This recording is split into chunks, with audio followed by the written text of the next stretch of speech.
Hello 10th class Hindi medium students. बड़ा ही आसान सा चैप्टर है आज आपके लिए 10th क्लास में 14th चैप्टर आगे बढ़ते हुए सिलेबस में। बड़ा आसान सा चैप्टर है ऊर्जा के स्रोत। तो ऊर्जा के स्रोत क्या होते हैं, जिन साधनों से हम ऊर्जा प्राप्त करते हैं हम ऊर्जा स्रोत कहते हैं। सीधी सी बात है, ऊर्जा स्रोत। ठीक है, अब ऊर्जा स्रोत दो प्रकार के हो गए, एक नवीकरणीय हो गए और एक अनवीकरणीय हो गए। अब नवीकरणीय कौन से होंगे बच्चों? नवीकरणीय वो होंगे जो कि जिनसे हम कितने भी ऊर्जा प्राप्त कर लें वो कभी समाप्त नहीं होते, फिर दोबारा से उनकी पुनर्पूर्ति हो जाए। आज उपयोग कर रहे, कल फिर मिल जाए, परसों फिर मिल जाए, परले दिन फिर मिल जाए, उससे अगले दिन फिर मिल जाए, कंटिन्यू हम सतत तो उसका उपयोग करते जाएं और वो मिलता चला जाए, हमें कोई परेशानी उसके मिलने में हमें महसूस नहीं होगी। तो नवीकरणीय है, तो क्योंकि ये सभी परम जो स्रोत है नवीकरणीय वो हमारी परंपरा में नहीं है।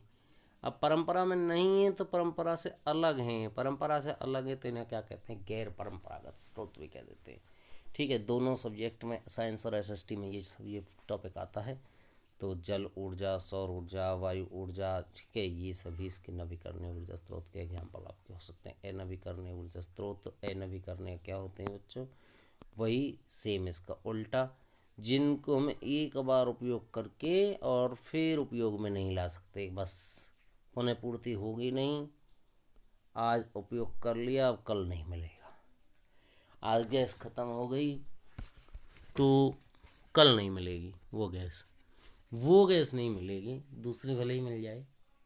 ठीक है, तो ऐसे ही कोयला हमने जला दिया, डीजल जला दिया, पेट्रोल जला दिया, अब उसको लेने के लिए हमें पेट्रोल पंप पे तो जाना पड़ेगा, लेकिन ऐसा नहीं है, उनके सीमित संसाधन है। तो क्योंकि इन सभी संसाधनों का हम परंपरागत रूप से अपने पीढ़ी दर पीढ़ी हम उपयोग करते चले जाए आए हैं, तो इसलिए इन्हें परंपरागत स्रोत भी कहते हैं। ठीक है ना, परंपरागत ऊर्जा स्रोत हैं ये सभी।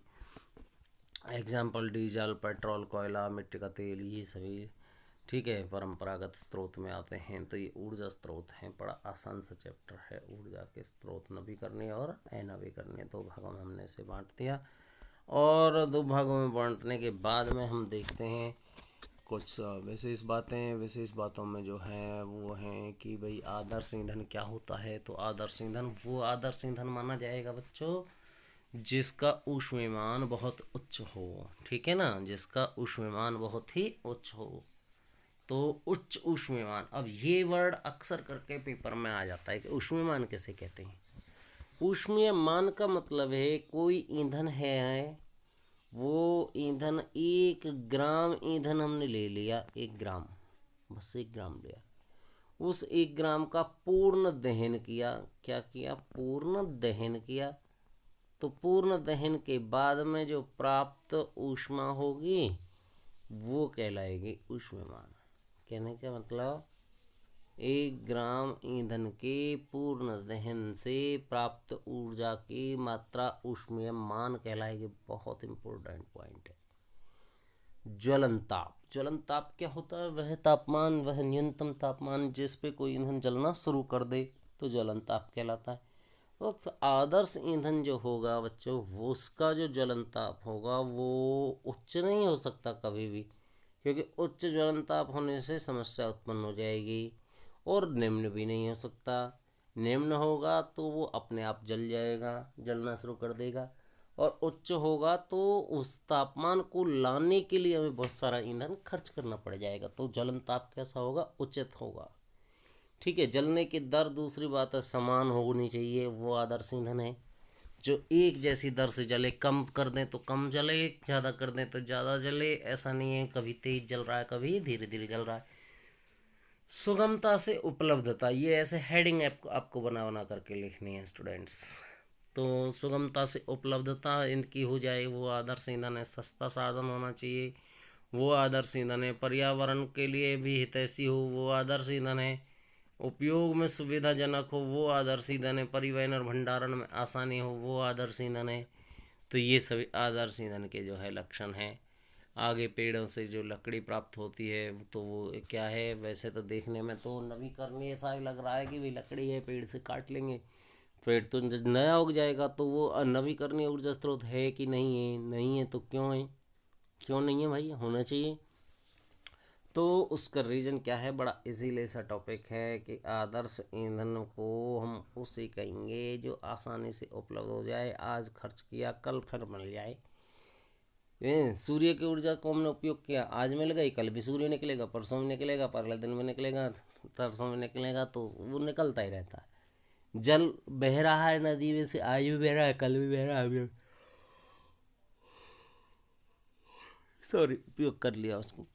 अभी क्या है कि आदर्श ईंधन लकड़ी जो है वो अनवीकरणीय ऊर्जा स्रोत इसलिए माना गया है क्योंकि पेड़ से प्राप्त होगी, और पेड़ आज अगर हमने एक पेड़ काट दिया है और भले ही उसकी जगह नया पेड़ हम बो दें आज ही, तो भी उस पेड़ को पैदा होने में, बड़ा होने में 10 साल 12 साल का टाइम लगने वाला है, और वो लंबा टाइम है। तो ये गैर परंपरागत स्रोत है, समझ में आ गया होगा। एक बड़ा अच्छा क्वेश्चन ध्यान में आया है और बहुत इम्पोर्टेंट है, बड़ा एक रीजनिंग का सा क्वेश्चन है। देखिए, एक तो मैं आपको ये बता दूं कि जो लकड़ी होती है, जो उपले होते हैं, उपले का ऊष्मीयमान 8 से 10 किलो होता है, किलो जूल पर ग्राम होता है। ठीक। अच्छा जी, लकड़ी जब जलती है तो 17 किलो जूल पर, ये किसका? उपले का है। लकड़ी जलती है 17 पर, लकड़ी हो गई जी। अच्छा, इसके बाद में जो तेल, मिट्टी का तेल वगैरह होता है, वो 30 से 35 किलो जूल ऊर्जा देते हैं पर ग्राम पे, 30 किलो जूल पर ग्राम। ठीक। और ऐसे ही गैस वगैरह एलपीजी, ये 50 से 55 किलो जूल देते हैं। अब ये हाइड्रोजन का ऊष्मायन बहुत अच्छा है, और अभी हमने पढ़ा भी है कि भाई आदर्श ईंधन का ऊष्मायन कैसा होना चाहिए? उच्च होना चाहिए। कितनी अच्छी बात है। हाइड्रोजन आदर्श ईंधन का ऊष्मायन उच्च होना चाहिए। तो हाइड्रोजन से अधिक ऊष्मायन है ही नहीं किसी का। हाइड्रोजन का ऊष्मायन तो बहुत अच्छा है, देखो 150 किलो जूल 1 ग्राम में। ठीक है, जहाँ और चीज़ें 50 से 55 तक ही दे पाती हैं और उससे कम ही दे पाती हैं, तो ये कितना अच्छा। और एक विशेषता है कि हाइड्रोजन जब भी जलती है तो जलने पे कभी कोई प्रदूषण नहीं करती, क्योंकि हाइड्रोजन जलती है ऑक्सीजन की उपस्थिति में। क्या होता है? हाइड्रोजन जलती है ऑक्सीजन की उपस्थिति में। ये हाइड्रोजन रही, ये ऑक्सीजन रही, दोनों को मिला करके पानी बनता है H2O। तो पानी तो प्रदूषण नहीं करता, जलवाष्प बनेंगे। तो कोई कार्बन डाइऑक्साइड ही नहीं बनी इसमें, तो आदर्श ईंधन मतलब प्रदूषण भी नहीं हुआ। और क्या नाम है आपका, ऊष्मायन इतना अच्छा है, लेकिन ये आदर्श ईंधन माना नहीं जाता। ऐसा क्यों भाई? तो उसके लिए जो है आपको ये इसका एक पॉइंट है कि जो हाइड्रोजन है, हाइड्रोजन का ऊष्मायन उच्च है, और वो इतना ज़्यादा है कि उसे घरेलू उपयोग में नहीं कर सकते। भैया घर में हमें क्यों उपयोग करना है ईंधन? खाना पकाने के लिए। खाना पकाने के लिए हम बर्तन रख दें, तो हाइड्रोजन का ऊष्मायन इतना ज़्यादा है कि जिस बर्नर से वो निकलेगा, जिस चूल्हे से वो निकलेगा, उसके ऊपर रखा हुआ बर्तन बहुत ही जल्दी पूरा का पूरा बर्तन ही पिघल जाएगा। अब छौंक किस में लगाएंगे सब्जी में? तो नहीं हुआ, फ्राई नहीं हो पाएगी सब्जी या कोई भी चीज़। तो वो ऊष्मायन अति उच्च है, और इतने ऊष्मायन कि हम घरेलू उसमें उपयोग होता ही नहीं है। वो सीधी सी बात है, घरेलू उपयोग में इतनी अधिक ऊर्जा को हम घरेलू उपयोग में काम में ले ही नहीं सकते। तो इसलिए ये आदर्श ईंधन नहीं है, मेरे हिसाब से समझ में आ गया होगा।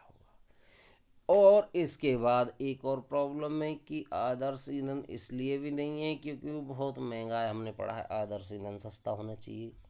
चलो हमको मान लेते हैं कि जी हम एक एक मध्यम वर्गीय परिवार से हैं, और भैया हमारे पास पैसे वैसे भी नहीं हैं बहुत ज़्यादा, तो हम ये मान के चलें कि भैया हम इसका उपयोग नहीं कर पाएंगे, इसलिए आदर्श ईंधन नहीं। अच्छा किया सरकार ने। लेकिन जो अनिल अंबानी हैं, मुकेश अंबानी हैं, और जो ये जितनी भी फिल्म इंडस्ट्रीज हैं, वो तो ब्रांडेड चीज़ें खरीदती हैं, महंगी चीज़ें खरीदती हैं। वो खरीद लेंगे, हम नहीं खरीद पाएंगे, कोई बात नहीं, वो खरीद लेंगे उसे। लेकिन नहीं जी, ऐसा नहीं है। वो भी खरीद तो वो सकते हैं, लेकिन उसके घरेलू उपयोग में वो भी नहीं ले पाएंगे। अच्छा, अभी क्या है, जलने पे पटाखे की एक आवाज़ होती है, इंग्लिश में से कहते हैं पॉप साउंड। क्या कहते हैं बच्चों? Pop sound. पॉप साउंड होती है, ये पहचान है। हाइड्रोजन की पहचान का एक गुण है कि हाइड्रोजन को जब भी जलाना शुरू करेंगे तो पटाखे की आवाज़ के साथ जलना शुरू करेगा। ठीक है। तो इसलिए अब वो पटाखा जब जब वो चलने पर पटाखा छोड़ेगा तो वो क्या है, खतरनाक हो सकता है सामान्य उपयोग में। तो ये कुल मिलाकर के आदर्श ईंधन नहीं है, इसलिए नहीं है। तो मेरे हिसाब से आपको क्लियर हो जाना चाहिए था। अभी जीवाश्म ईंधन कहते हैं। जीवाश्म ईंधन क्या होते हैं? ऐसे ईंधन जो जीव जंतुओं के मृत अवशेषों से प्राप्त हों, जीवाश्म ईंधन कहलाएंगे। कोयला, पेट्रोल इत्यादि विद्युत तापीय ऊर्जा संयंत्र। देखिए, तापमान के द्वारा जीवाश्म ईंधन का उपयोग करें और उपयोग करके उसको जलाएं जीवाश्म ईंधन को। उससे पानी के वाष्प बनाएं बॉयलर में, और वो वाष्प को घुमाते हुए टरबाइनों को ऊपर पटकें, टरबाइन उससे घूमें, विद्युत जनरेटर घूमे और विद्युत उत्पादन हो, तो वो क्या कहलाता है? विद्युत ऊर्जा संयंत्र। तो ये आपका विद्युत ऊर्जा संयंत्र हो गया। तो स्टूडेंट्स, आज के वीडियो को मैं अब यहीं पे एंड कर रहा हूँ। Thanks a lot.